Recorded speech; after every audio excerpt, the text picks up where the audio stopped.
toca hacer un poco la presentación formal, inicia esta reunión. Cuando nosotros hicimos la invitación, planteamos 3 preguntas que nos esperanzamos que el licenciado Bogani nos ayude a responderlas. Las 3 preguntas que planteamos son, les recuerdo, ¿qué desafíos impuso la realidad de la pandemia a la calidad de empleo? Esa es una. ¿Qué impacto tienen en este contexto las nuevas tecnologías y modalidades de trabajo respecto a la calidad de empleo? Y finalmente, ¿qué acciones y rol deben asumir las políticas públicas en favor de la calidad de empleo? Bueno, le vamos a pedir al licenciado Esteban Bogani, que es licenciado en Sociología de la UBA, que es magíster en Políticas Sociales de Flaxo, titular de la materia Planificación Social en Sociales de la UBA, investigador, con investigaciones para la Claxo, para UNESCO, para el GAN, y responsable, y esto es muy importante, por más de 10 años de los programas de entrenamiento para el trabajo e inserción laboral. Hoy tiene un cargo, es funcionario del Gobierno Nacional y tiene el cargo de subsecretario de Promoción de Empleo dentro del Ministerio de Trabajo. Bueno, con todos esos títulos y esos conocimientos, esperamos todo de vos, Esteban, y te damos el micrófono para tu exposición. Bueno, yo quiero empezar agradeciéndote, Jorge, y a todos los compañeros y compañeras del foro por haberme invitado. Para mí es un placer hoy estar acá. Y entonces, digo, un poco, habiendo presentado, Jorge, las preguntas, yo tengo la idea de recorrerlas. Me parecía que podíamos empezar respecto a la primera pregunta, esta que tiene que ver con qué desafíos impuso la pandemia a la calidad del empleo, revisando algunos datos, ¿no? Tomando algo así como algunos apuntes sobre, no todavía la calidad, sino la cantidad del empleo, ¿no? Y la verdad que los datos que uno revisa, más allá de la fuente de que se trate, son preocupantes, ¿no? Yo para empezar, y porque hace muy poquito se publicó, algunos datos respecto de lo que es la tasa de desocupación, me parece importante, más allá de los valores porcentuales que esta asume, comentarles algunos datos en términos de cantidades, ¿no? De absolutos, porque son muy, muy fuertes cuando uno los lee así, ¿no? Hoy en la Argentina hay cerca de 1.394.000 trabajadores que no tienen y están buscando un empleo, son desocupados. Estos son datos para el primer trimestre del 2020. En el primer trimestre del año pasado, esa cifra estaba en 1.338.000 trabajadores, con lo cual la variación interanual es de más 56.000 trabajadores, ¿no? Esto es importante, siempre se mira un trimestre contra el mismo trimestre del año anterior por un tema de estacionalidad. Si miramos respecto del cuarto trimestre de 2019, el incremento de trabajadores desocupados es de 198.000. Esto en términos de todo lo que es el empleo, ¿no? Ahora, si uno empieza a cerrar el foco y empieza a ver lo que es el empleo registrado, ahí tenemos otra fuerte de información, que es ya no es una encuesta, sino son registros, que son los que surgen del Sistema Integrado Previsional Argentino. Acá tampoco los datos son buenos, y en marzo, respecto de el mismo mes del año pasado, la caída es de 105.000 trabajadores registrados, ¿no? Estos se componen de la siguiente manera: 48.000 trabajadores que perdieron su trabajo, lo perdieron porque estaban en relación de dependencia o estaban en relación de dependencia. Hay 44.000 monotributistas menos, cerca de 7.000 trabajadoras o trabajadores de casas particulares menos, y 6.800 autónomos menos. La verdad que ha sido un mes muy malo en términos del empleo, y si nosotros seguimos todavía ajustando un poco la mirada, y dentro del empleo registrado nos acotamos a lo que es el empleo en relación de dependencia, aparte del dato que yo daba, estos 48.000 trabajadores que ya no están más trabajando y no tienen aportes a la seguridad social, podemos revisar los datos que surgen de la encuesta de indicadores laborales, que es una encuesta que se realiza en el Ministerio hace más ya de 20 años. Y en marzo, la caída, esta encuesta lo que hace es, en una base de 100, calcular cada mes cuál es la variación respecto del mes anterior. Y la caída de marzo fue de casi 0,6 puntos, que es la mayor caída desde 2002. La verdad que no hay datos que uno pueda encontrar que sean prometedores en términos de empleo, ¿no? Sino todo lo contrario. Y cuando uno, lo que nos permite esta encuesta es revisar qué pasó y a qué se debe esta caída tan fuerte en lo que es la tasa de empleo, ¿no? que releva, como le decía, ya hace muchos años. Y lo que uno observa es que mayormente no está compuesta esta variación por despidos, sino por otros dos factores, ¿no? Por un doble factor. Por un lado, lo que cae estrepitosamente es lo que se denomina la tasa de entrada. Esto es las altas nuevas. Las empresas han dejado, en el contexto actual, claro está, de contratar. Y lo otro es, no solo cayó la tasa de entrada, sino que aumentaron, y seguramente en el marco del acuerdo que se firmó, las suspensiones, ¿no? Esto es parte de lo que explica el impacto en la caída del empleo registrado en relación de dependencia que mide la encuesta de indicadores laborales. Yo no los quiero aburrir, porque son las 6 de la tarde, pero sí me permito darle 2 datos más, ¿no? Para un poco empezar a desentrañar qué es esto de lo que está imponiendo hoy la realidad en términos del mercado de trabajo en la Argentina.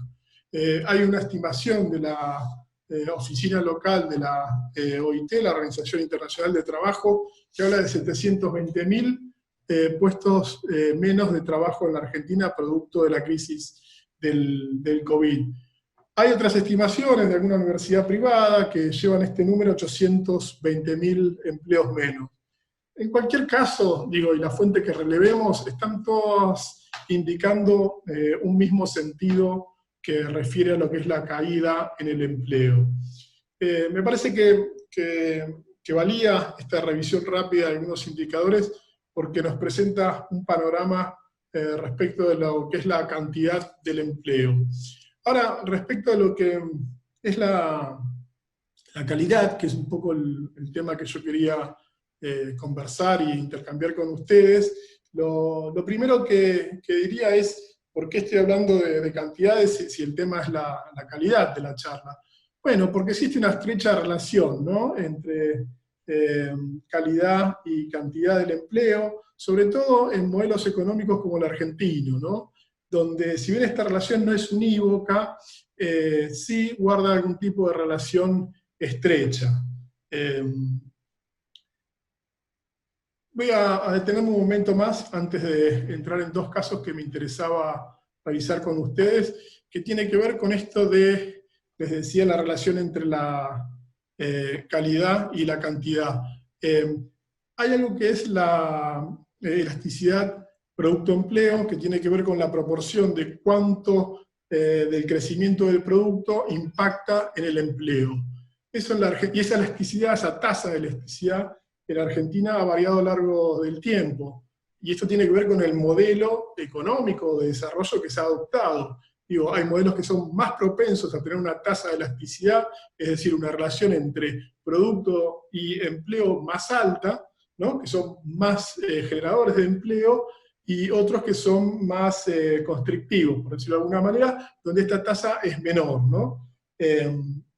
Y esto, digo, también tiene que ver con las oportunidades que tiene sobre la cantidad, la calidad del empleo mejorar.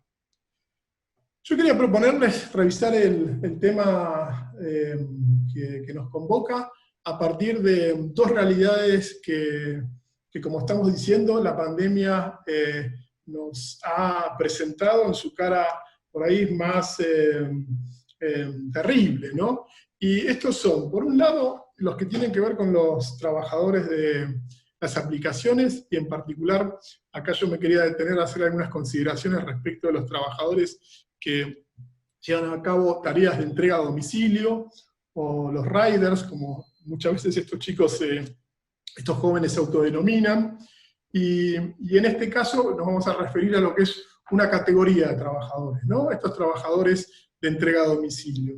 Y la otra realidad también que me interesaba revisar con ustedes, y que sé que el foro tiene una trayectoria en ese sentido, y hoy está un poco muy por delante en lo que es la discusión y la agenda pública, tiene que ver con el trabajo, ¿no? Que hoy es una realidad que es común a una gran cantidad de trabajadores, por la propia condición en la que estamos, impuesta por el aislamiento social preventivo y obligatorio, y hablar de teletrabajo supone, a diferencia de hablar de una categoría de trabajadores como son los trabajadores del delivery, una modalidad de trabajo, ¿no?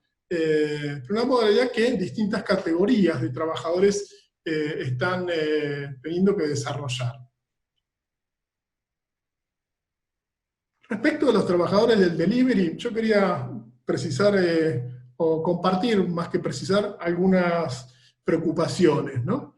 Lo primero es cuando uno releva la bibliografía que existe, ¿no?, en esta materia, digo, tanto en artículos periodísticos, pero sobre todo en alguna cuestión más académica, lo primero que no llega a hacerse es del universo, ¿no? ¿Cuántos son los trabajadores que trabajan en el delivery hoy en la Argentina? Y ahí hay cifras que varían desde los 30.000 a los 150.000, ¿no? Según, digo, uno consulte, digo, puede encontrar estas cifras construidas de distinta manera por distintos investigadores, pero no hay una precisión o un consenso acerca de cuántos son.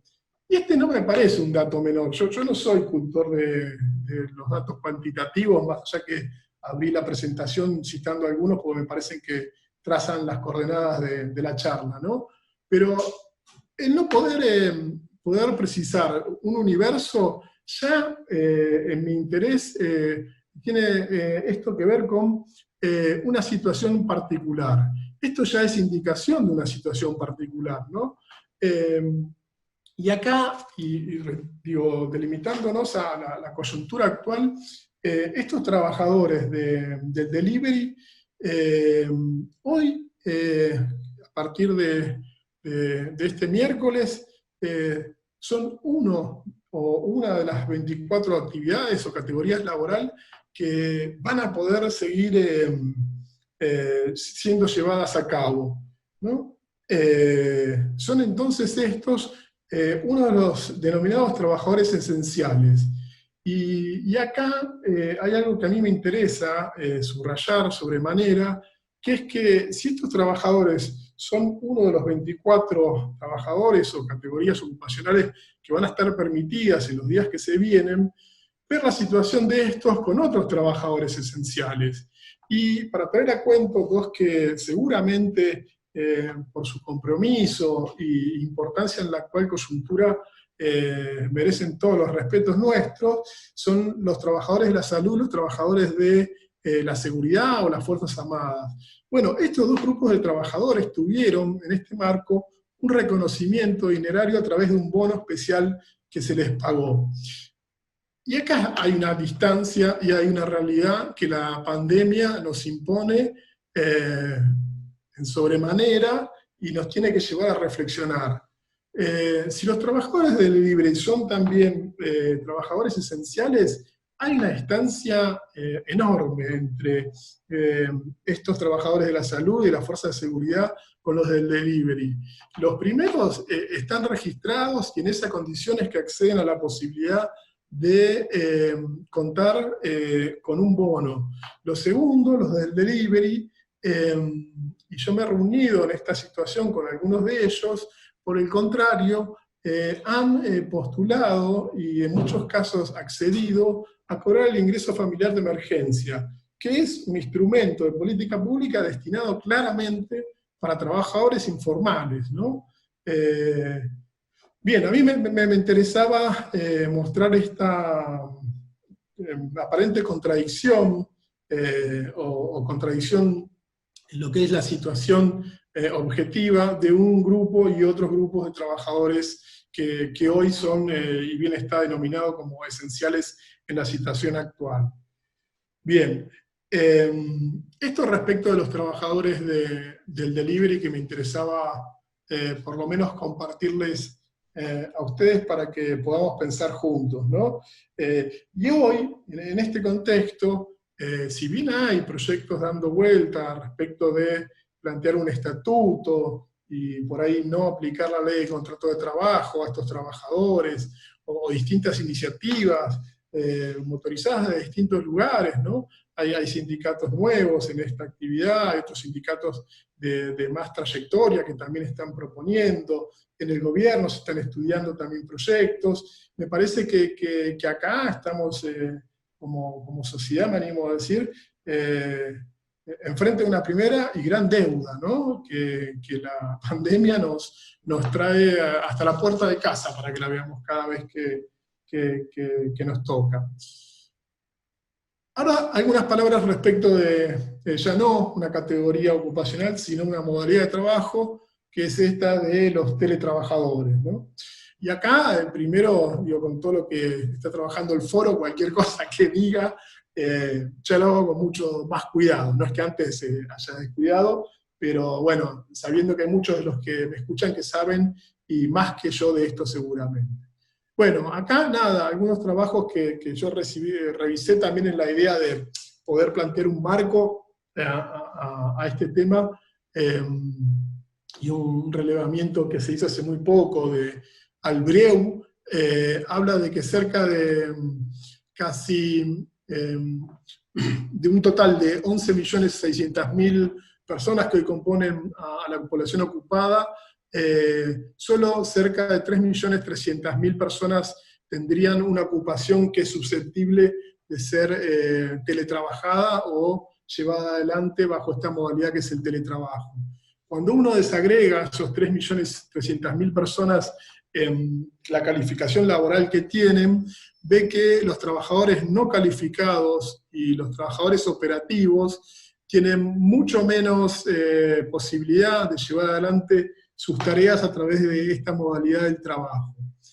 Los que más tienen la posibilidad de teletrabajar son los trabajadores de una calificación técnica, seguido por los trabajadores profesionales. Acá, y más allá de estos datos, que digo, de vuelta no es mi intención apabullarlos, están disponibles a un clic de internet muchos, lo que sí ha mostrado la pandemia en este caso es que esta situación se instala de hecho, ¿no? La posibilidad de teletrabajar se instala de un día al otro. Ninguno de nosotros, o la gran mayoría, me animo a decir, por ejemplo, por lo menos, ni sabía ni estaba preparado para teletrabajar, ¿no? Y acá, sí, a diferencia del anterior grupo de trabajadores, sí ha transcurrido con mejor suerte la posibilidad de empezar a pensar algún tipo de protección para quienes trabajan bajo esta modalidad, ¿no? Y recientemente se ha aprobado en diputados y pasado al Senado, digo, lo que es el proyecto que busca regular esta modalidad. Ahí, digo, nada, algunas cosas, digo, que para mí tienen que ser principio rector en esa regulación, son lo que tiene que ver con la igualdad de derechos de quienes trabajan presencialmente a quien lo hace de manera remota, el tema de la voluntariedad y la reversibilidad de esa decisión, el tema, bueno, de la protección de datos y también el de la desconexión digital, como suerte de jornada de 8 horas del siglo XXI, ¿no? Esta discusión que hay alrededor de la desconexión digital. Y por último, pero por ello no menos importante, el tema de los derechos colectivos. Yo acá quería, dentro de lo que es el teletrabajo, hacer una mención al teletrabajo en el Estado, que es algo que muchos de nosotros transitamos diariamente, contándoles que de quienes no están de licencia, un poco más del 84% de los trabajadores estatales están hoy teletrabajando. Y en ese marco de trabajo remoto, de un día para el otro, sin estar esto previsto en el convenio colectivo de trabajo, y por más que les pese a muchos, me animo a decir, el teletrabajo permitido, y en los primeros 30, 45 días dispuesta la medida del aislamiento social preventivo y obligatorio, que en la Argentina se lleven a cabo medidas de una importancia trascendente, me animo a decir, como es el diseño y la puesta en marcha del ingreso familiar de emergencia y el programa de atención al trabajo y la producción. Todo esto se hizo en el marco del trabajo remoto, con equipos, trabajando desde su casa e implementando operativos que no reconocen otros antecedentes en la Argentina, en el caso del IFE, similares, en términos de lo que es la cobertura y alcance a casi 9 millones de personas, ¿no? Me parece que ahí hay algo que tiene que ver con la potencia de los trabajadores, incluso en esta situación impuesta de un día al otro por la realidad, incluso no sabiendo teletrabajar, incluso no teniendo todos los casos los elementos, pero sí el compromiso de un colectivo de trabajadores en pos de una mejor situación laboral, ¿no? Y una situación social para unos determinados sectores de nuestra sociedad. Yo quería del proyecto solamente hacer mención a dos artículos que son los que en verdad cuando se aprobó fui a buscar, ¿no? Por un interés personal, que son el artículo 16, el de protección de información laboral, y el 17, que tiene que ver con otro tema, que son las prestaciones transnacionales. El 16, mi interés particular residía en que yo no estaba escuchando tanto en el debate el tema de velar por, ¿cómo decirlo? Yo soy sociólogo, ustedes muy probablemente sepan más que yo, de esto, del tráfico de información, ¿no? Y de que no pudieran los empleadores, o si lo hacen, que lo hagan con la veeduría de los trabajadores, incorporar algún programa o software vinculado a la productividad de los trabajadores, ¿no? A mí me parece importante esto de lo que es, o lo que tiene que ver con, si es que hay, porque esto es algo que empieza recién, alguna suerte de medir la productividad laboral, que ésta esté en conocimiento, esta medición de los trabajadores y las organizaciones de los trabajadores. Y lo otro también que me interesaba revisar era esto que surgió apenas se aprobó, y es algo no nuevo, pero sí en esta nueva modalidad que vuelve a presentarse como segunda vez, o por lo menos más de una vez en la Argentina, que es esta cuestión de los costos argentinos, ¿no? Ahí han salido cámaras de empleadores a decir que si el proyecto salía como estaba, esto va a incrementar el costo argentino y desalentar las inversiones. Bueno, lo cierto es que está, no sé si demostrado, pero sí bastante discutido, que el problema no son los costos laborales, en todo caso será el tema de la productividad, tema que seguro amerita un conversatorio aparte, pero que de alguna vez los trabajadores nos vamos a tener que ocupar y tomar seriamente para discutir con los empleadores, ¿no? Y un tema más, ya entrándonos de manera incipiente en lo que tiene que ver con la calidad del empleo vinculado al teletrabajo, es el tema de la fiscalización. Y por ahí veía algunos amigos, compañeros, a Raúl, a Oscar Cuartango, de los que me voy a valer, para tomar un artículo que escribieron hace muy poquito respecto a este tema, y simplemente, está el artículo para leerlo, yo lo que quiero plantear de este aporte de Raúl y Oscar tiene que ver con los desafíos que plantea el teletrabajo en términos de la inspección laboral, ¿no? Si nos cuesta mucho el tema de la registración y el tema de la inspección, y hay cuestiones aún no resueltas de temas que vienen ya hace mucho tiempo el de las trabajadoras y trabajadores de casas particulares, ¿no? Esto del domicilio particular y la fiscalización. Esto se redobla como término de desafío cuando uno piensa el teletrabajo, ¿no? Acá hay que disponer de soluciones innovadoras. Ellos citan en ese artículo un instituto que se crea a partir de la 26940, que es la Unidad Especial de Fiscalización del Trabajo Irregular. Acá me parece que para hacer de una imagen y gráfico, hay que valernos de las mismas herramientas que el teletrabajo plantea. Hay todo un campo que tiene que ver con cómo fiscalizar en los términos que estos soportes se despliegan, ¿no? Que son los de la informática y el desarrollo de software. Bien, yo quería decir algunas cositas más y no tomarme más tiempo para poder intercambiar. Bueno, hasta acá traté de decir algunas cuestiones respecto de lo que la realidad de la pandemia nos impone, también algunas otras respecto de qué suponen estas nuevas tecnologías y modalidades de trabajo bajo el tamiz de la pandemia. Y ahora sí quiero, los últimos minutos, dedicarlos a lo que es la calidad del empleo, ¿no? Y yo empezaría diciendo que la calidad de empleo se asocia tradicionalmente al tema de la formalización, de la registración, ¿no? Uno piensa, bueno, es un trabajo registrado, guarda los cánones de la calidad del empleo. Bueno, lo cierto es que si bien hay una relación entre registración y calidad de empleo, la registración por sí misma no da cuenta de manera acabada de lo que es los distintos aspectos o dimensiones que tienen que ver con la calidad del empleo.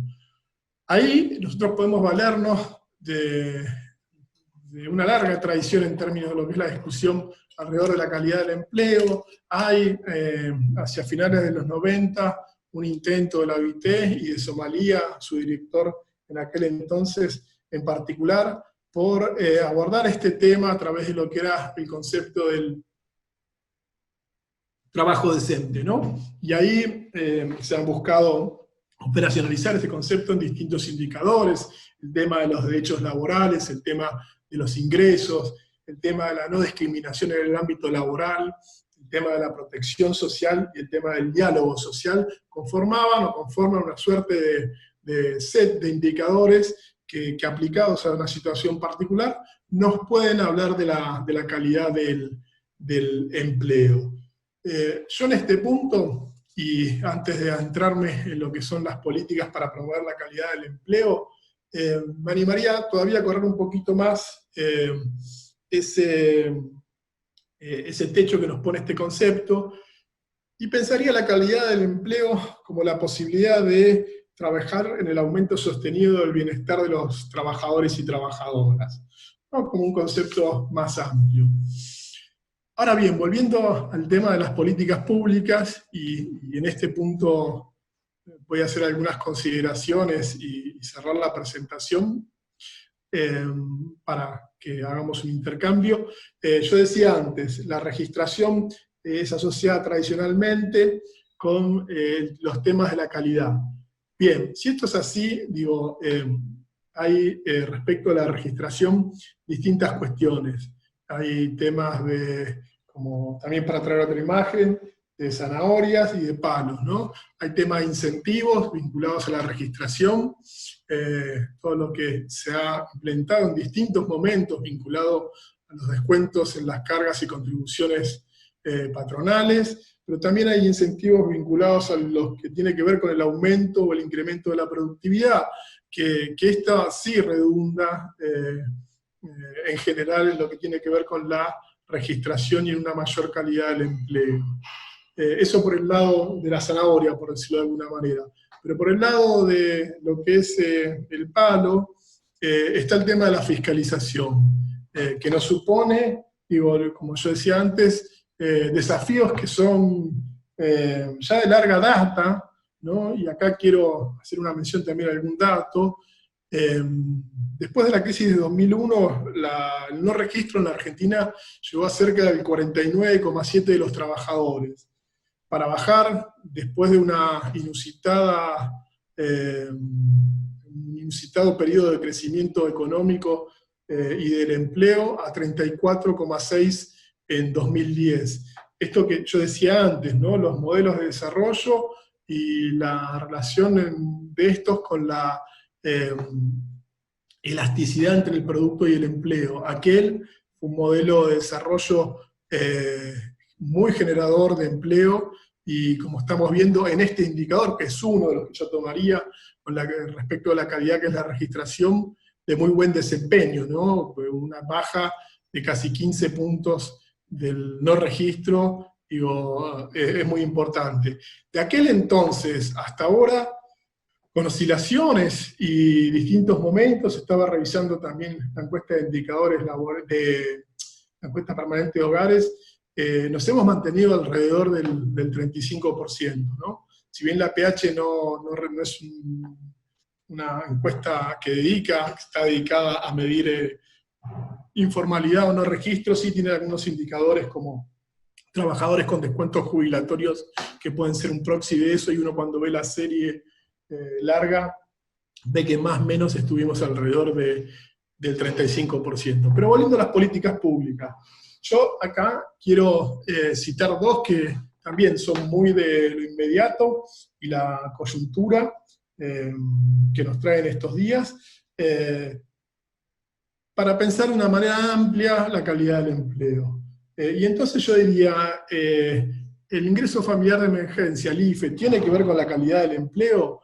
Yo les diría que si lo pensamos como un instrumento de ingreso ciudadano, que es parte de los debates que está habiendo hoy en día de salida de lo que es estos primeros pagos, para poder pensarlo como una herramienta en ese sentido, les diría que sí, que claro, que incluso un ingreso que está destinado a gente que no participa en el mercado de trabajo o participa informalmente, es un instrumento de la calidad del empleo, porque nos pone un piso de discusión y les permite a los trabajadores tener un piso de base para dar sus discusiones o su participación o no en el mercado de trabajo.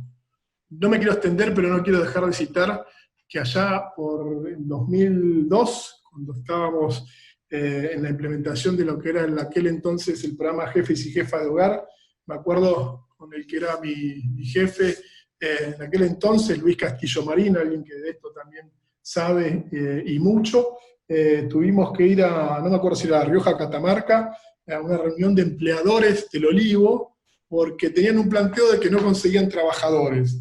En realidad no conseguían trabajadores al salario que ellos querían pagar. ¿Pero por qué no los conseguían? Porque los trabajadores tenían ese piso de aquel entonces que le permitía retirarse del mercado de trabajo y solo entrar cuando vieran que las condiciones eran mejor que ese piso que les brindaba el Estado.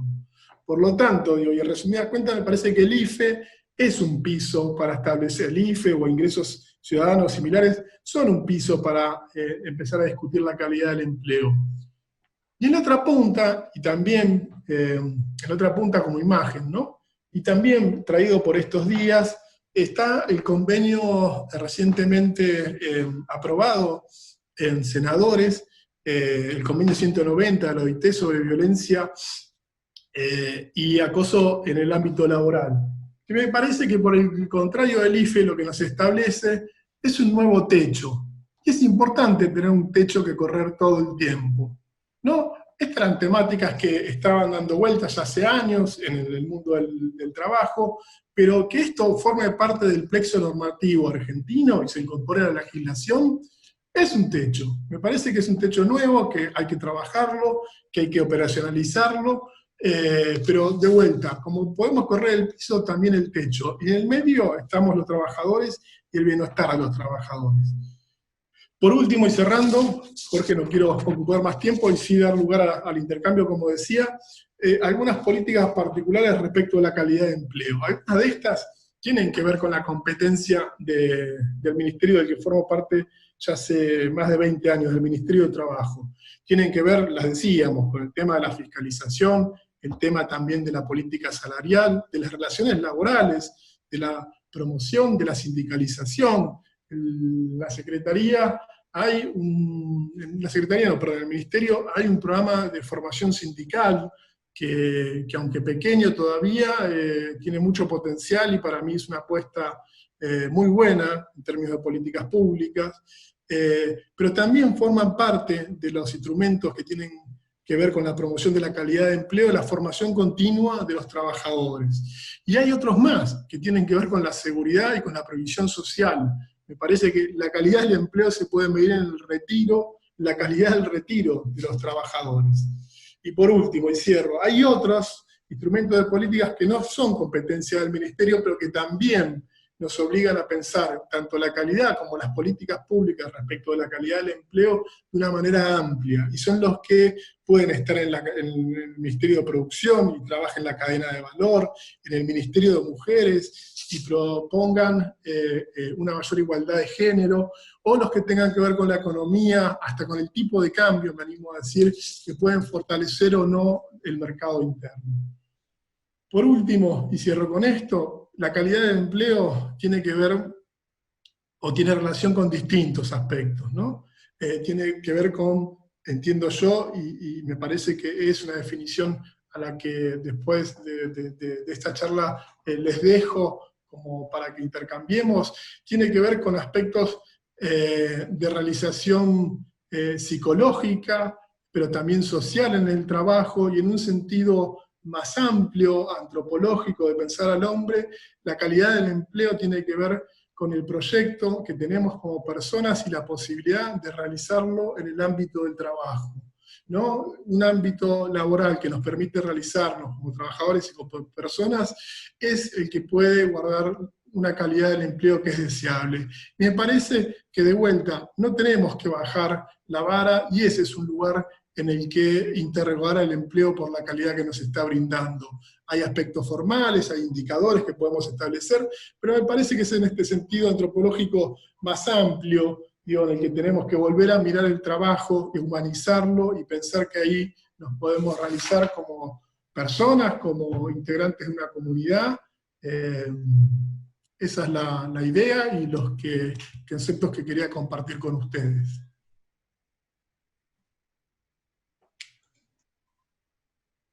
No se te escucha, Jorge, está apagado el micrófono. Ahí estamos. Gracias, se me veía en la boca diciendo gracias. Gracias por la exposición, que además de ser un vuelo general y, digamos, con experiencia y con tu trayectoria sobre los temas que tocaste, es también un disparador para las inquietudes que seguramente tengan todos los que estamos aquí. Entonces, yo voy a proponer lo siguiente para hacer un esquema de orden. Estos encuentros duran 1 hora y media, o sea que tendría que, teóricamente o aproximadamente, terminar 7:30.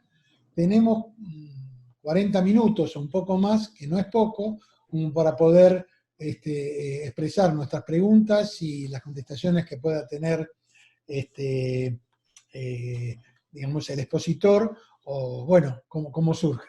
Les pido por favor que, para poder tener un orden, lo vayan pidiendo en la medida de lo posible por el chat. Nosotros vamos a ir dándole en el mismo orden que se están planteando, y también que tratemos de hacer el cálculo para que todos los que pidan participar puedan intervenir antes de que llegue la hora del cierre. Así que abrimos ahora. Hay 1, 2, está Juan Manuel Musarquel, ya está mi pregunta, dice, y está Luis Antonioni, así que voy a empezar con Juan Manuel, le voy a dar audio. Si lo encuentro, acá estoy. Juan Manuel. Juan Manuel. La pregunta es la siguiente. ¿Me escuchan? Perdón. Absolutamente, sí. En Santiago del Estero no hay un registro y no hay muchos deliveries.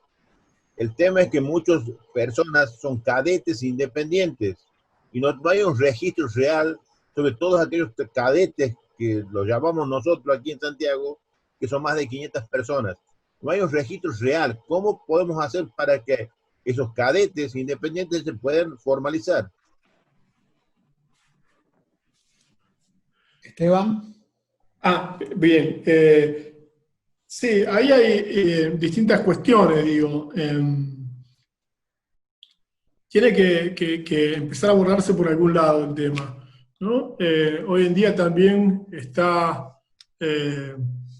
iniciándose la experiencia del registro de trabajadores de la economía popular, que quizás tenga que ver, o quizás no del todo, con lo que planteás, pero me parece que tiene que avanzarse en lo que es, ya no digo la formalización en términos de registro, sino el simple relevamiento de quienes conforman estos universos. Yo contaba antes la imposibilidad, cuando uno revisa escritos, de encontrar un número cierto, ¿no? De cuántos son, y cuando se ven cómo se construyen los números de cuántos son números que surgen muchas veces de las propias empresas, los datos, ¿no? En lo que es la encuesta de indicadores laborales, habría que ver cómo se releva esta categoría de trabajadores del reparto, o como bien vos lo denominás, cadetes, ¿no? Pero sí, el tema del universo es un primer tema, ¿no? Saber cuántos trabajadores están en esta categoría para empezar a trabajarla. Muy bien. Gracias. Aproximadamente 500 en Santiago del Estero. Bien. Bueno, muy bien. Gracias, Esteban. Antes de darle la palabra a Luis Antonioli, que es el que sigue en la lista de pedidos, lo que quiero es darle la bienvenida, lo hice a través del chat, pero lo doy ahora, a Wilda, que según me ha contado Raúl, es ex jueza y actualmente tiene un programa de TV en la República Dominicana. No sé si además es una bella dama. Así que quería darle la bienvenida y saber si nos escucha. ¿A Wilda? ¿Me escuchan? ¿Y ahora me escuchan? Te estamos escuchando, ¿eh? Perfecto. Ahora sí me escuchan. Sí, totalmente. Gracias por esas hermosas palabras. Ciertamente Raúl estuvo con nosotros en un programa que comparto con 2 ex magistradas más de aquí de la República Dominicana sobre temas de derecho, y siempre me ha inquietado el derecho comparado, principalmente aquellas legislaciones que están más avanzadas que la nuestra, porque nos sirven de referentes para nosotros entonces dar los pasos necesarios para que nuestro ordenamiento sea más abierto y podamos entonces darle solución a los problemas que se nos presentan. Y como ustedes saben, el COVID-19 no es un tema que les afecta en materia laboral, económico, social y jurídico solamente a ustedes, sino a nosotros también, y de manera muy especial a nosotros que tenemos algunas debilidades y algunas situaciones que tenemos que superar todavía desde el punto de vista legal. Y me ha encantado la participación de ustedes, porque he salido con una idea ya más avanzada de los retos que se nos avecinan a nosotros, ya que estamos en el proceso de la desescalada económica y la reapertura de la economía paso a paso, y todavía no se han sentado las bases para que se puedan al mismo tiempo proteger los derechos de los trabajadores y proteger la salud, tanto de ellos mismos como de la ciudadanía en general. Así que estamos por aquí a su orden. El programa Derecho al Descubierto es un espacio jurídico de ustedes para cualquier inquietud que quieran manifestar, compartir con nosotros. Yo sé que tanto mis compañeras como la comunidad jurídica dominicana les va a servir de mucho, lo va a recibir con mucho cariño. Bueno, muchísimas gracias, Wilda. Realmente muy lindo lo que estás planteando. Voy a interrumpir ahí. A ver si, ahí está. Es muy lindo lo que estás planteando y seguramente a través de Raúl te haremos llegar el documento que hemos elaborado en este espacio de punto de encuentro sobre teletrabajo, donde además de una mirada sobre el proyecto de ley, hay muchas inquietudes que pueden serte útil en esa hermosa república Dominicana, que he tenido la ocasión de visitar 2 veces y que tengo ganas de ir otra cuando pase esta pesadilla que nosotros estamos viviendo ahora, tanto allí como acá. Y Esteban, yo no sé si vos querés hacer alguna reflexión antes de pasarle a Antonioli, que es el próximo. No, agradecerla a la compañera Wilda que nos está acompañando. Lo escuchamos a Luis. Bueno, muy bien. Bueno, entonces sí, le pasamos a Luis Antonioli, que ya tiene abierto el micrófono, así que todo tuyo, Luis. Bueno, buenas tardes a todos. Gino, ¿qué tal? ¿Cómo te va? Un placer escucharte. Yo no voy a hablar, te voy a hacer unas par de preguntas. Una que resume todo. En la gestión, digamos, en la de Carlos Tomás, tuviste un rol muy importante, sobre todo en el fortalecimiento de las oficinas de empleo. La pregunta es, ¿cómo está el ministerio hoy parado después de los 4 años que pasaron y de la situación que tenemos de pandemia? Digamos, que cuando hablábamos nunca esperábamos que pasara esto, pero la pandemia. ¿Cómo ves vos hoy cómo quedó esa estructura que se había armado, que si bien tenía muchas cosas para fortalecerse, qué pasó en estos 4 años y cómo ves cómo se puede encarar esto o cómo lo están encarando? Me refiero al tema de la estructura de las oficinas de empleo y a la territorialidad. Esteban. Está muy bien lo que planteas, Luis. Digo, todo esto que estamos hablando seguro requiere de capacidades estatales, ¿no? Yo decía que incluso cuando trabajamos el tema de la calidad del empleo hay una parte que tiene que ver o está bajo la competencia del ministerio y otra que no. La que tenemos que afrontar desde la competencia del ministerio, te diría, está en un importante proceso de reconstrucción. En particular, lo que nos toca, los que estamos en la Secretaría, estamos intentando recuperar parte de las herramientas que teníamos antes de la administración anterior, y estamos también pensando herramientas nuevas que tienen que ver con este contexto. Yo decía antes, y me refería a medidas más generales, como el ingreso familiar de emergencia o el programa de asistencia al trabajo y la producción, pero también, digo, el Ministerio ha puesto en marcha en esta coyuntura medidas de atención o alivio a lo que es el aislamiento social preventivo obligatorio, que tienen que ver con las cooperativas, y estamos pensando otras que tienen que ver con el autoempleo, con los entramados productivos locales. Eso lo estamos haciendo ahora. Estamos también trabajando en lo que es la virtualización de cursos que ya teníamos aprobados y en la aprobación de nuevos cursos virtuales, y todo esto se está haciendo voy a usar esta palabra, y no es casualidad, con lo que quedó de la Red Federal de Servicios de Empleo, esto es, con las oficinas de empleo municipales, ¿no? Saben que los primeros que plantearon el tema de la virtualización de los cursos y de los cursos de formación profesional destinados a los jóvenes fueron las oficinas de empleo, que lo hacen con las capacidades que tienen, y uno podría decir que a la vista de otras experiencias seguro pueden parecer precarias, pero yo vuelvo a poner por delante este compromiso del trabajador público, incluso el de la esfera municipal, en dar idea y en dar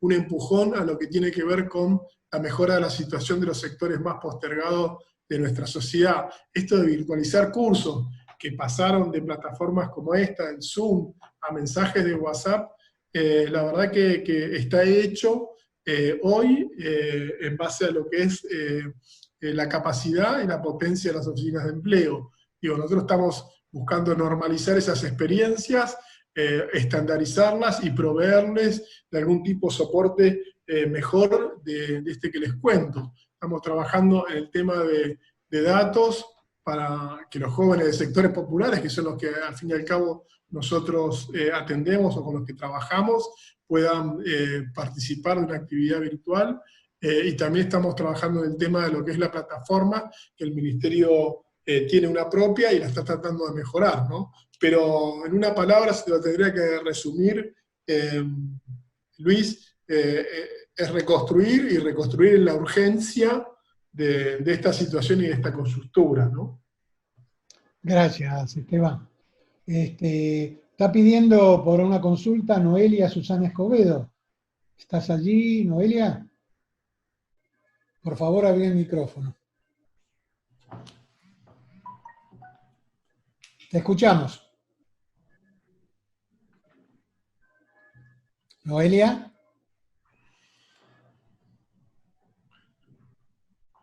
Noelia. Bueno, tiene el micrófono abierto, pero no llega el sonido. Debe tener algún inconveniente. Voy a pasar, mientras tanto, al próximo que pidió, que es el compañero Raúl Ferrara. Así que te paso, Raúl, para tu intervención. Bueno, ¿qué tal? Buenas tardes a todos y todas. Gracias, Esteban, por la exposición. Felicitaciones. No, solo dos comentarios y a lo mejor intercambiar tu opinión, la opinión con vos. Una, cuando el compañero de Santiago del Estero se refería a la motomensajería, ¿no? En definitiva, esta agrupación bajo una actividad que es la de la motomensajería. Después, justamente la discusión está no si son una categoría de trabajadores, sino si es una actividad. La motomensajería como tal, y respetando el modelo sindical argentino, creo que deberíamos propiciar ese encuadramiento, ¿no? Dentro de lo que tiene que ver con una actividad. Y que la herramienta de la plataforma sea una herramienta como puede ser cualquier otra y no una categoría de trabajadores. Tal vez eso pueda ayudar a definirlo. La problemática y el enfoque a darle al tema de los motomensajeros en un sentido más amplio que el delivery de comida, que es lo que habitualmente conocemos. Creo que si los encuadramos de esa forma, a lo mejor podemos resolver parte de los problemas. Y lo otro es un dato sobre lo que vos hablaste, Esteban, de las problemáticas del empleo, es esta nueva realidad, sobre la cual me gustaría conocer tu opinión, de los empleados formales demandantes de empleo, ¿no? Esa realidad que parecía que antes no existía, que el empleado formal podía satisfacer sus necesidades y que hoy es un segmento pujante en términos de demanda de empleo y que compite con el desempleado frente a la incapacidad de procurarse el sustento básico, ¿no? Y que son un nuevo actor fuerte en el mercado de trabajo. Eso, Esteban, como reflexión y consulta. Bien, yo decía antes que fue un poco atrevido hablar de teletrabajo en este foro, y Raúl me lo demuestra, digo, ¿no? Estoy totalmente de acuerdo en el concepto de encuadre por actividad que planteas respecto de las personas que trabajan en la motomensajería. Eso, claro, es así. Respecto de los trabajadores registrados demandantes, bueno, a ver, estamos hablando de calidad del empleo. La contracara de eso es el deterioro del mercado de trabajo, ¿no? Que es un tema para observar, indagar y conocer más en detalle. La realidad del pluriempleo es una realidad que se abre de los 80 para acá. Y el pluriempleo no en términos de informalidad y subsistencia, nada más, sino en esto que nos dice Raúl. El pluriempleo del que está registrado pero que los ingresos no le alcanzan. Y pensemos, digo, rápidamente en los contactos y personas que tenemos alrededor nuestro, cuántas de esas tienen más de un trabajo. Esto ha pasado a ser en muchas ocasiones parte de la normalidad. Típico, no de lo atípico. Cuando, si mirábamos para atrás, digo, en una perspectiva más amplia de tiempo, la ocupación era la principal, y eran escasos los casos del puro empleo. Acá, una sola reflexión para pasar al otro, o la otra compañera que quiera tomar la palabra, simplemente decir, volviendo a la mirada de políticas públicas, que es la que a mí me ocupa, y en términos de las prioridades, ¿no? ¿Cómo ordenamos la intervención pública estatal, ¿no? Hay una discusión, la hubo siempre, al interior del ministerio, de quién nos tenemos que ocupar, ¿no? Yo creo que es del universo de los trabajadores, también de los empleadores, pero dentro de los trabajadores hay distintos colectivos o grupos. Yo entiendo que una prioridad debe ser trabajadores desocupados, pobres, informales, y saldada o atendida esa, porque la verdad que es difícil saldar esa situación, sí podemos trabajar en otras cuestiones. De hecho, el Ministerio trabaja en otras cuestiones, en términos de, les decía antes, hay una política salarial, hay una política respecto a las relaciones laborales, respecto de lo que es el retiro y la previsión social. Bueno, nada, es un tema seguro para que se haga un lugar en esta apretada agenda que tenemos respecto del mundo del trabajo, ¿no? Claro. Bueno, vamos a intentar nuevamente con Noelia Susana Escobedo, que parece que ahora sí tiene audio, tiene sonido. Noelia, ¿nos escuchás? Noelia. No, parece que no. Parece que no. Pobre Noelia se va a quedar sin su pregunta. Tenemos entonces ahora, ¿dónde estamos? Tenemos al compañero que bajó la mano, que es Lucas Guzmán. Lucas Guzmán. Hola, ¿sí me escucha? Ah, sí, perfecto. Hola, bueno, gracias, compañero. Bueno, mi pregunta para Esteban es por el tema del principio de año que se había lanzado un programa de microemprendimiento, creo que lo estuvo nombrando. Quería saber cómo estaba, cómo venía eso, cómo se trabajaba en el territorio, si había participación con las organizaciones o no.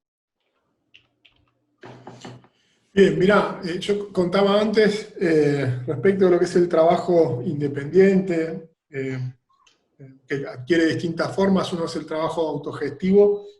Tenemos un programa que ya lleva muchos años, que estamos intentando fortalecer y que de hecho implementamos alguna cuestión de atención a la pandemia, que es el programa de trabajo autogestionado, pero también tenemos el programa de empleo independiente, que estamos terminando de ultimar algunas reformas, algunas adecuaciones para también ponerlo en marcha justamente, como se llama este foro, para el día después.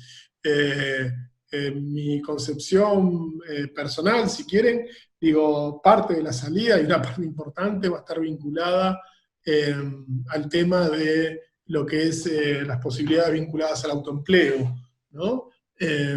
Dado que, la situación del universo de empresas y del tejido empresarial de micro y pequeñas y medianas, seguramente se va a ver afectado, ya sabemos que está siendo afectado, incluso con las importantes medidas que se llevaron a cabo, como el programa del que no pudimos ocuparnos, de asistencia al trabajo y la producción, ¿no? Así que me parece que la política respecto de lo que es el empleo independiente y los trabajadores de la economía popular va a tener un lugar importante. Hay otras áreas del gobierno nacional que lo están tomando, el caso de desarrollo social, pero me parece que hay en ese campo aportes diferenciados. El nuestro, una vez más, es velar por que no sea esos emprendimientos o esas acciones de autoempleo no estén en la lógica o en el registro de la subsistencia, sino en el del mercado y el mercado de trabajo, como decíamos antes, con todo lo que eso implica, ¿no? En términos de derechos, de registración, de beneficios, de retiro, ¿no? De vuelta vuelvo al tema del retiro.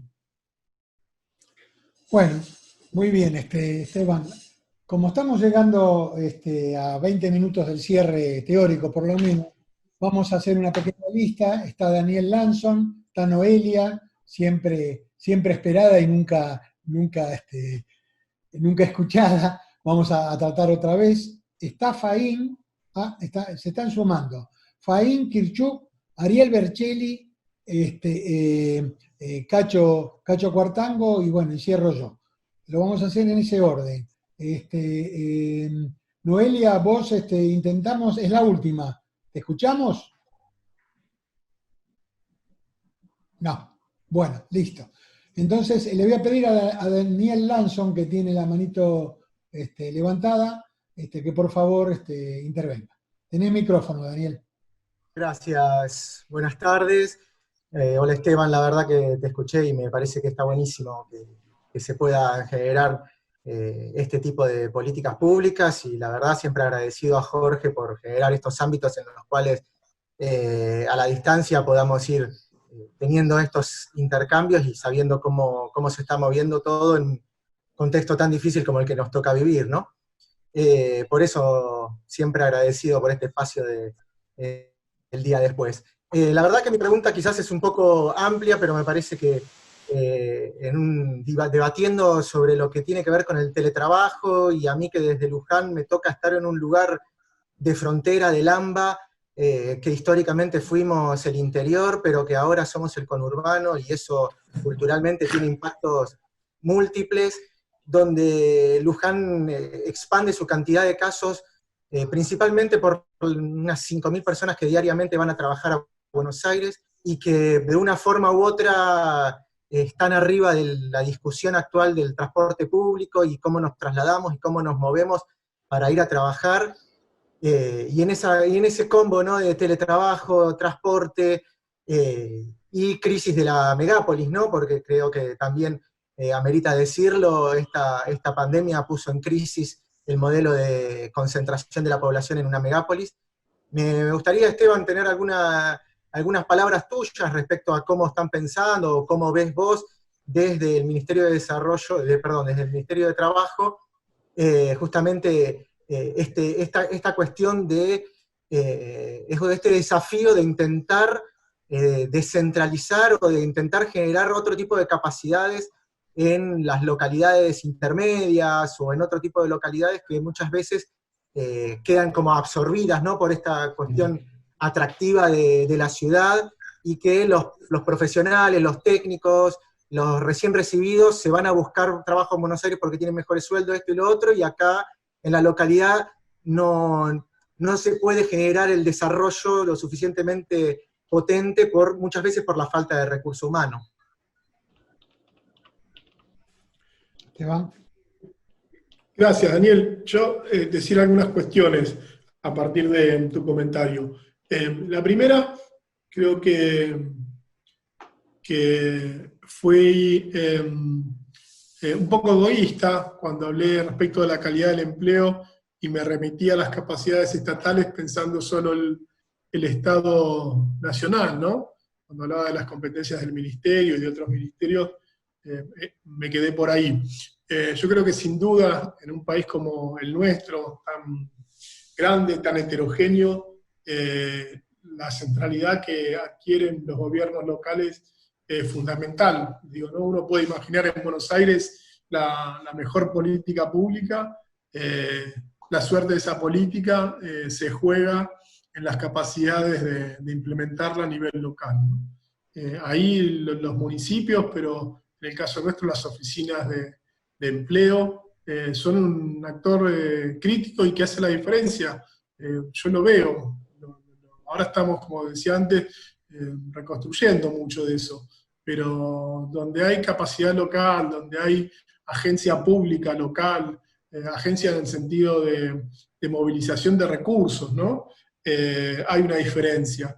Me parece que esto de la salida, más que nunca, es impensable sin los gobiernos locales. Yo acá quiero hacer un pie de página y permitirme un comentario sobre lo que es el desarrollo local, que nos apareció allá en los 90, cuando estábamos todos en una lógica más de sálvese quien pueda, y hay que abandonar la posibilidad de pensar los estados nacionales, y hay que pensar en regiones, en localidades. Yo creo que la verdadera oportunidad del desarrollo local tiene que ver con articular esas capacidades propias, pero también en la perspectiva de un proyecto de país. Si eso no está, yo creo que el desarrollo local está muy bien para quienes puedan hacer alguna consultoría o puedan vendérselo al intendente, pero en serio que no hay una posibilidad de salvar una localidad, una región, una ciudad, si no hay un proyecto de país en que éstas estén integradas, ¿no? Por lo menos esta es mi opinión, ¿no? Gracias, Esteban. Es Laura Faín, ya tiene abierto el micrófono. Así que te estamos peloteando seguida, una detrás de otra. Laura, tenés micrófono. Hola a todos, y bueno, yo soy de la Tela Matanza. Trabajé 10 años a nivel central, y hace 6, más de 6 que estoy en la TEN, ¿no? En la gerencia, digamos. Y el tema es que quizás te hago una pregunta muy local, digamos. Soy referente de políticas activas, ahora referente de gestión municipal. Viendo trabajar a nivel central años, que todos los del nivel central tendrían que hacer una pasantía mínima de 15 días en una TEN. Esta es una sugerencia que yo te hago, porque una cosa es lo que sabiendo trabajado a nivel central, lo que uno piensa a nivel central, y cuando yo fui a la TEC, a la gerencia, era todo distinto. ¿Entendés? Las políticas es como una mini secretaría de empleo. Bueno, esto para contarles y una sugerencia que tienen que hacer. Por más que uno haya viajado por toda la Argentina, esto sería lo mejor que podría pasarle a todos y a todas de nivel central.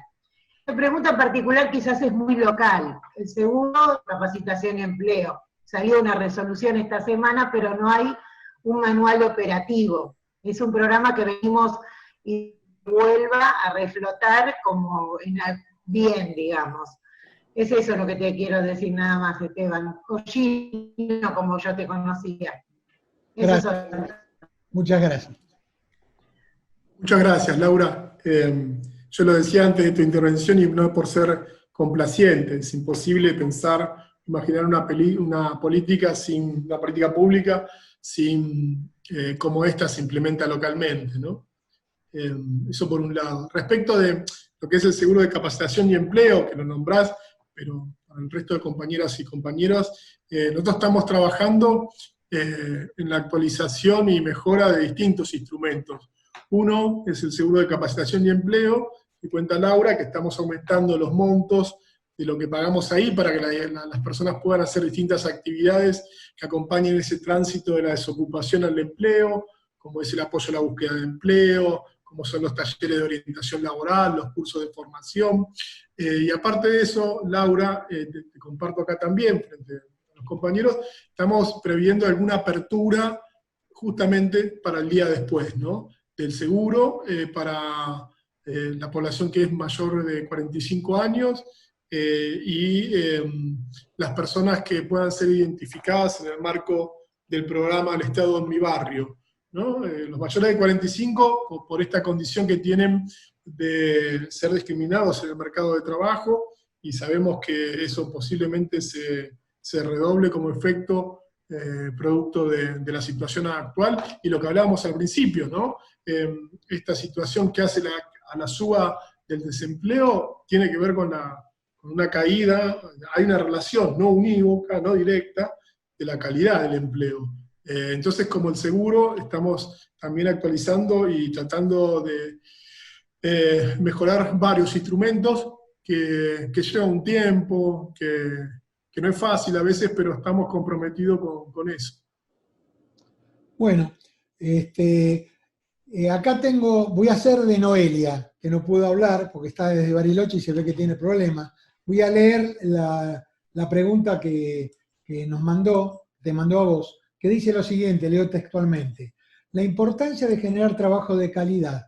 Acá, desde Bariloche, los trabajadores temporarios no pudieron cobrar la ATP ni el IFE por no estar declarados por el empleador por estar en temporada baja. Y en ANSES no pueden cobrar IFE por estar como trabajadores en reserva.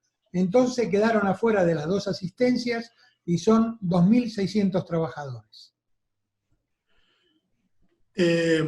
Noelia, mirá, parece que hubiéramos acordado tu pregunta.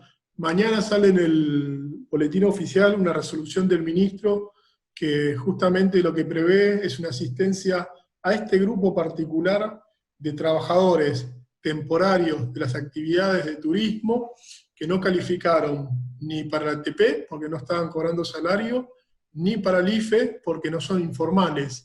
Digo, se previó una asistencia para los 2 meses que son los de julio y agosto de un bono de 10.000 pesos, que como otra asistencia seguro no alcanza, pero muy probablemente sea un aliciente.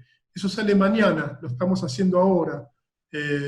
Seguramente te puedas acercar a la agencia territorial del Ministerio y te pueden contar un poquito más. Bueno, ella contesta, trabajo en Ministerio de Trabajo desde hace 13 años. Ah, bueno. 4 estoy en la Delegación Territorial de Bariloche del Ministerio de Trabajo Nación, y este problema que tuvimos fue el que se está trabajando y pudimos elevar para buscar alguna solución a estos trabajadores. Esta es la respuesta de Noel. Bueno, Ernesto Kichuk, no lo estoy encontrando, no sé si está todavía. ¿Estás? ¿Estás? Ah, bueno, maravilloso, maravilloso.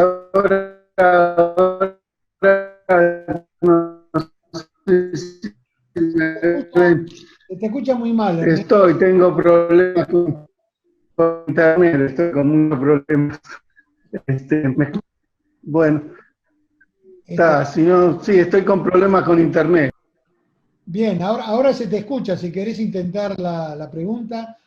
Ahí se desconectó por completo. Ah, se desconectó, bueno, entonces sigamos. Creo que el que sigue sos vos, Ariel. Así que... Bueno, aprovechando entonces que abrí el micrófono. Dale.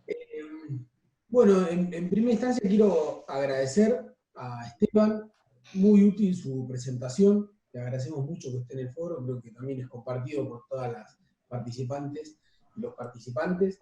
Yo te voy a hacer un comentario, Esteban, vinculado a una problemática, a una de las tantas que venimos trabajando acá en el foro, y que tiene que ver con... No quiero que lo tomen a mal, ni vos lo tomes a mal, ni nadie, lo vamos a exponer como un problema que no podemos resolver, porque al menos es un problema que de tan grande se nos viene encima y no sabemos qué hacer. Y es el solapamiento entre la cuestión de grandes plataformas que colectan datos personales y que de alguna manera van a intermediar en las relaciones de trabajo. Ya antes no los podíamos sacar de nuestra vida cotidiana, digo Google, Facebook, Zoom, por ejemplo, de esta misma plataforma, y otras. Sin embargo, ahora empezamos a ver que, además de mediar en nuestra vida, digamos, de teletrabajadores no tan formales, o en nuestra vida cultural, en nuestra vida social, ahora además empiezan a estar vinculados a nuestras cuestiones más elementales del trabajo. Yo soy investigador de CONICET y me resulta muy difícil evitar, por ejemplo, que Google conozca de forma directa un trabajo que yo acabo de terminar de escribir. Se lo tengo que mandar o a alguna de las personas a subirlo a algún lado, siempre pasa por Gmail, siempre pasa por algún lugar donde ellos terminan de saber. Y hace unos días, Google supuestamente, digo supuestamente con grandes comillas y entre paréntesis, cambió sus condiciones de privacidad o el tratamiento que daba a los datos personales. Es una noticia que apareció en todos lados. Y yo quiero plantear esta situación.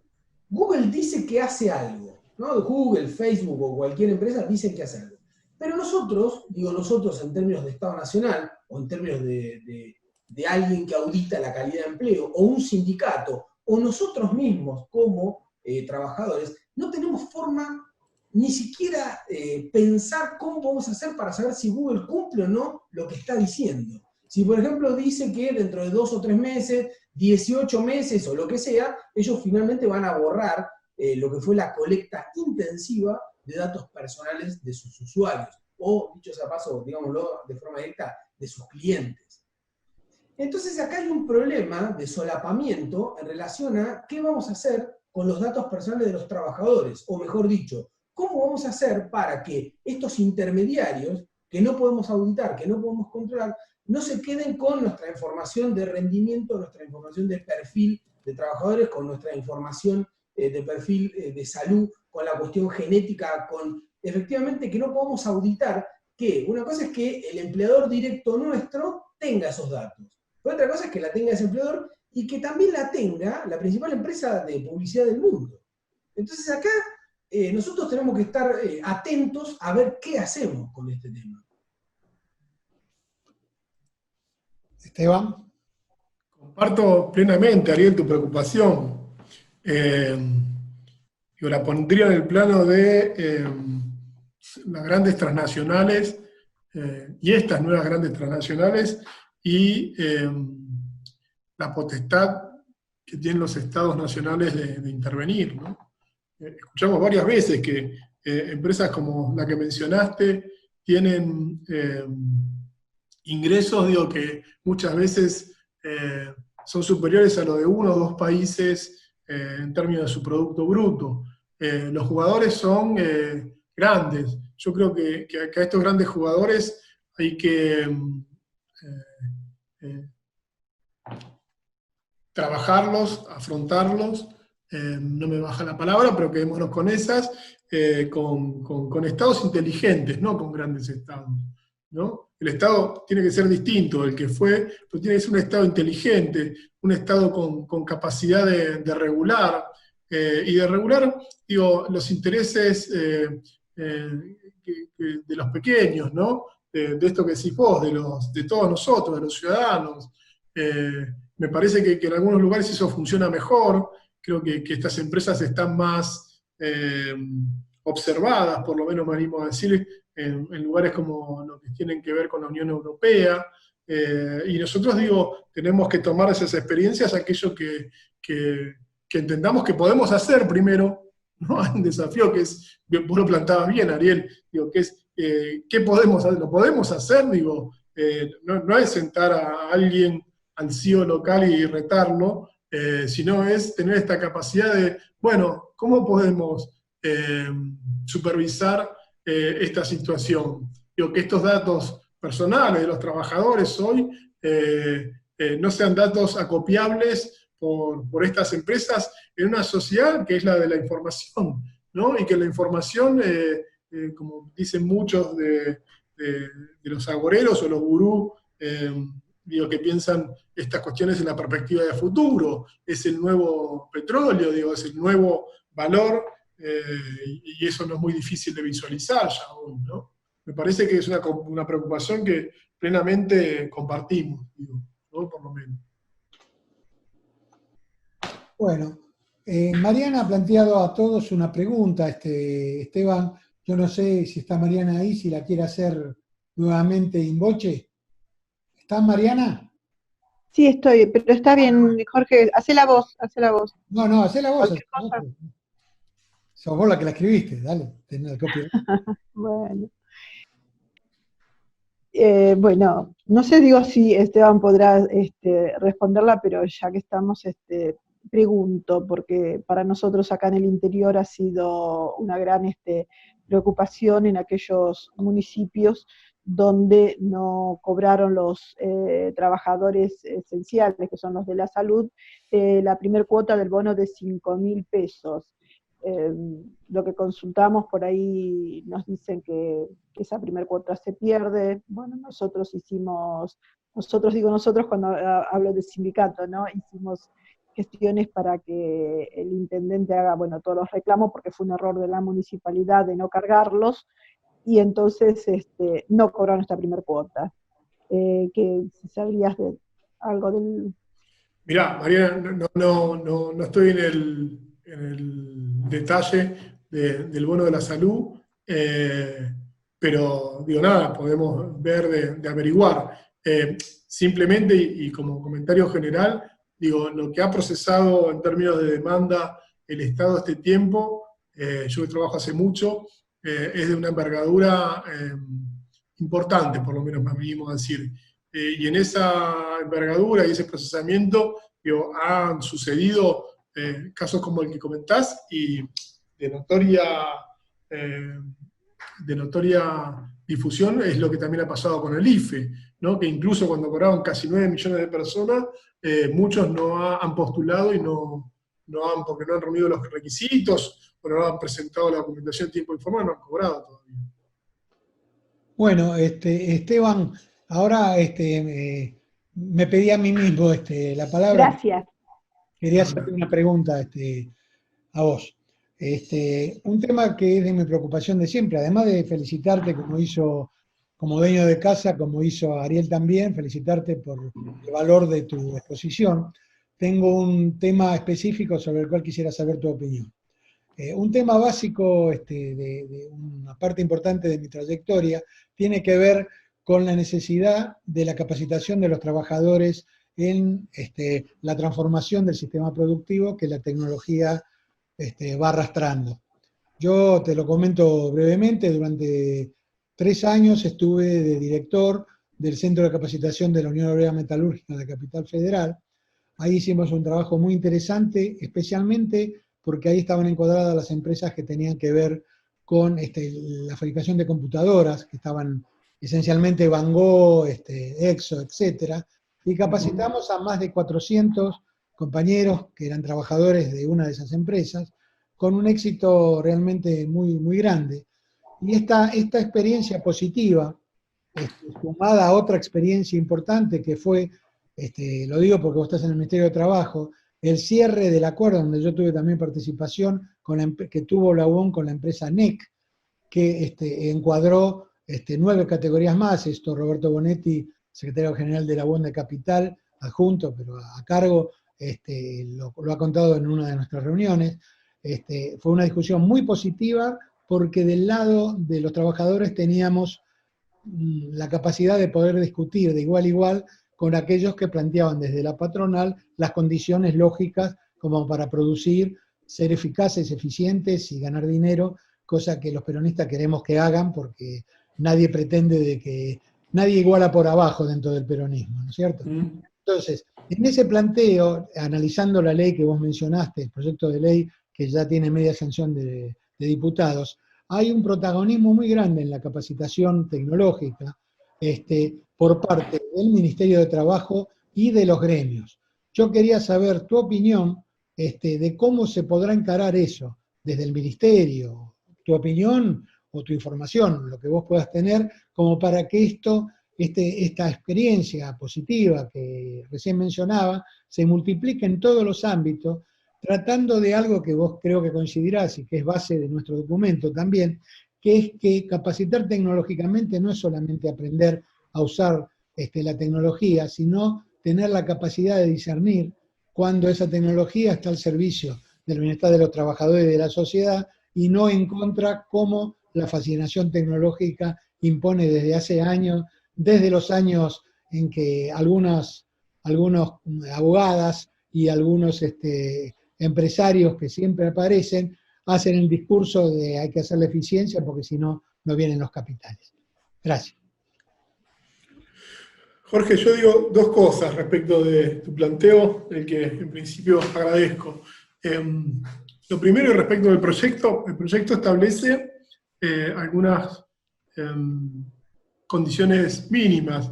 Yo creo que de tener buen curso y aprobarse, lo siguiente es trabajar esas condiciones en el caso donde existan convenios colectivos, en el marco de las paritarias y los convenios colectivos, ¿no? Con la representación de cada sector, con la representación en cada sector de empleadores y trabajadores.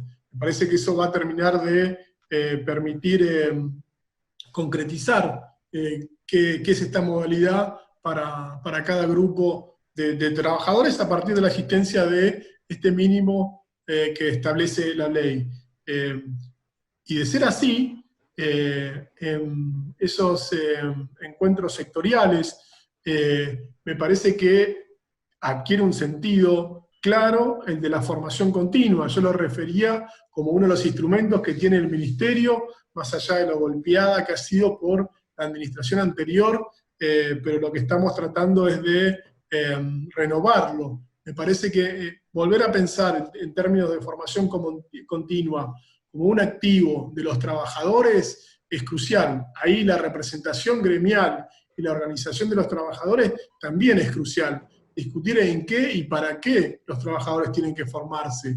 Y discutir esto también ¿es un activo de los trabajadores? Porque en primera instancia uno tendería a creer que es apropiable por los empleadores. Bueno, me parece que en esto de que hablábamos antes de la necesidad de un Estado inteligente, también necesitamos que los dirigentes que nos representan, y muchos lo hacen hace mucho tiempo, visualicen esto de que trabajadores mejores y más formados tienen mejores chances de emplearse y de crear riqueza, que es lo que decías vos, Jorge. Digo, no vamos a poder distribuir aquello que no generamos. Y para generar en el mundo actual riqueza, digo, necesitamos calificación de los trabajadores. Y si esta la hacemos en lo que llaman los consejos sectoriales de formación profesional del ministerio, pero también hay otros similares en producción, incluso en educación, es que entiendo que vamos por buen camino, ¿no? Me parece que ahí está o parte de la clave de todo esto que hace en un punto también la calidad del empleo. Así es. Va a quedar una pregunta pendiente, pero va a ser para otro momento, es ¿quién se beneficia con las innovaciones tecnológicas? ¿Solo la patronal? Bueno, pero es otro tema para discutir. Bueno, a mí me gustaría pedir, si te parece bien, ya estamos llegando, pasado ya el horario que teníamos, a Cacho Cuartango, digamos, su palabra, siempre muy escuchada y siempre muy valiosa, para ir cerrando este encuentro que si a los demás se lo han dejado tan satisfecho como a mí, la verdad que tengo que agradecerte muy mucho esta presencia y este diálogo. Cacho, ¿estás por ahí? Sí, sí, sí. Bueno, todo tuyo el micrófono. Bueno, gracias, Jorge. Felicitarte y saludarte y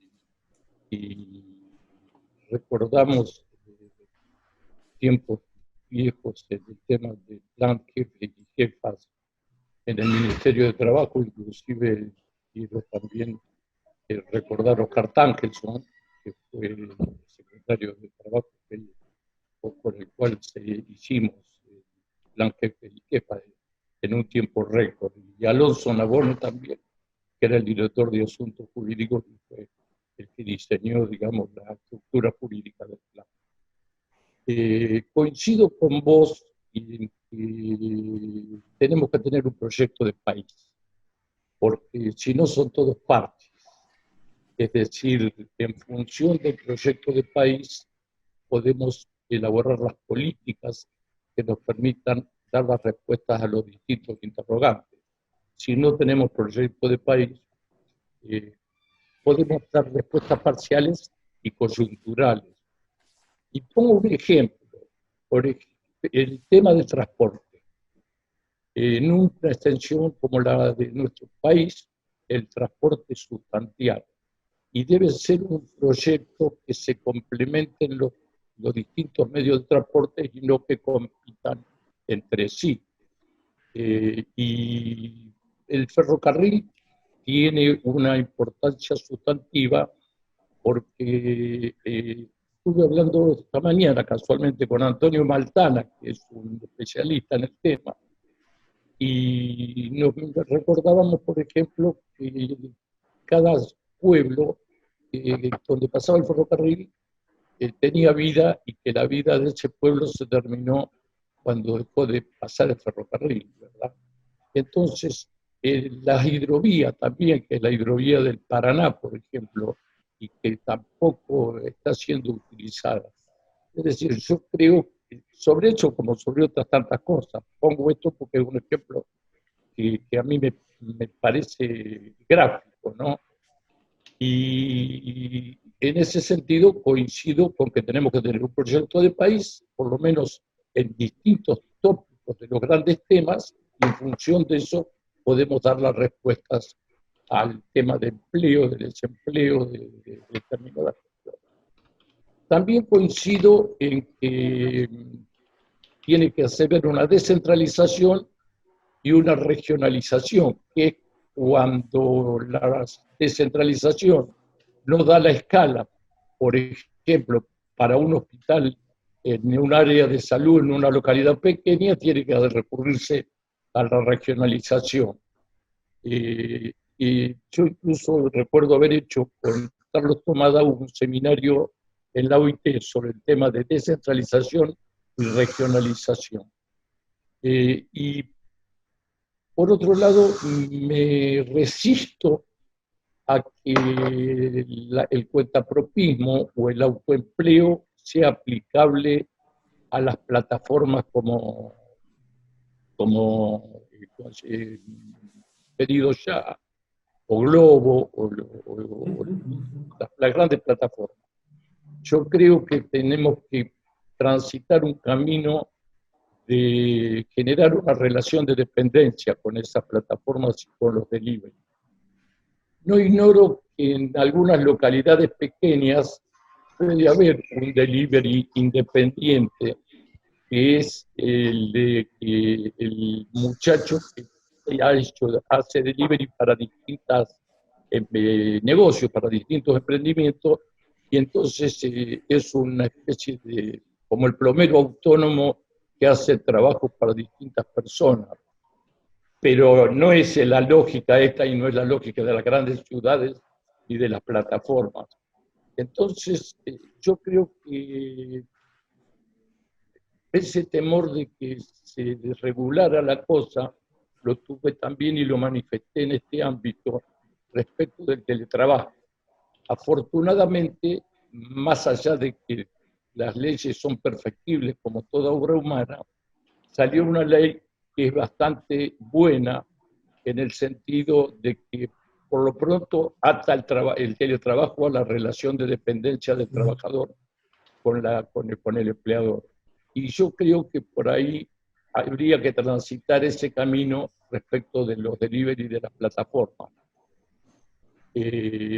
Porque de lo contrario llegaríamos a una desregulación y a una precarización que sería malsana, porque respondiendo un poco a la pregunta de Jorge, beneficiaría a las grandes plataformas y perjudicaría a los trabajadores. El delivery en las grandes plataformas es un trabajador en relación de dependencia, yo no tengo ninguna duda, y me parece que podríamos intentar explorarlo en este ámbito, porque como un desafío hacia el futuro, porque no va a ser tan fácil como con el teletrabajo, sino que va a generar grandes resistencias y vamos a hacer lobby y van a mover muchos intereses. El Ministerio de Trabajo dijo que iba a regular el trabajo de la plataforma. Todavía por lo menos yo no tengo noticias de que lo haya hecho.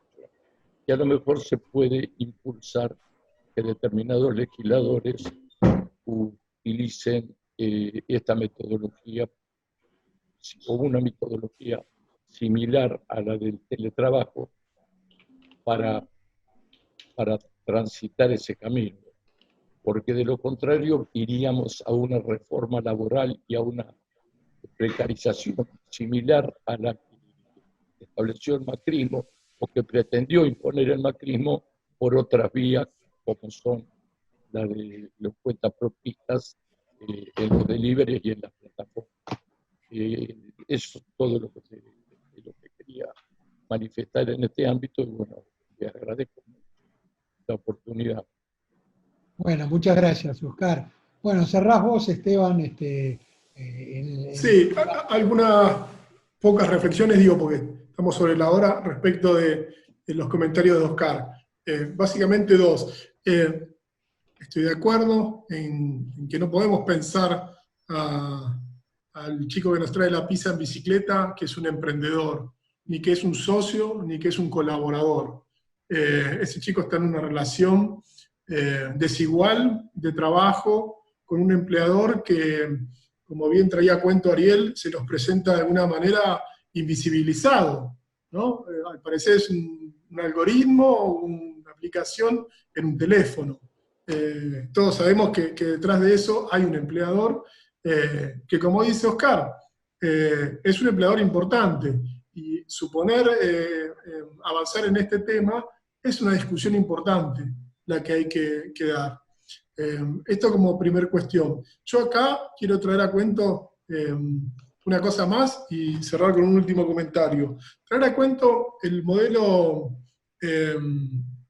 gremial argentino, el modelo sindical argentino, tantas veces discutido y muchas veces para mí con razón y mérito esas discusiones, ¿no? Pero ese modelo sindical fue el que obturó o no permitió a la anterior administración llevar a cabo el proyecto de reforma laboral que tenía, ¿no? Del que no nos podemos olvidar y de que el cual un primer artículo era esto de que empleadores y trabajadores estaban en igualdad de condición.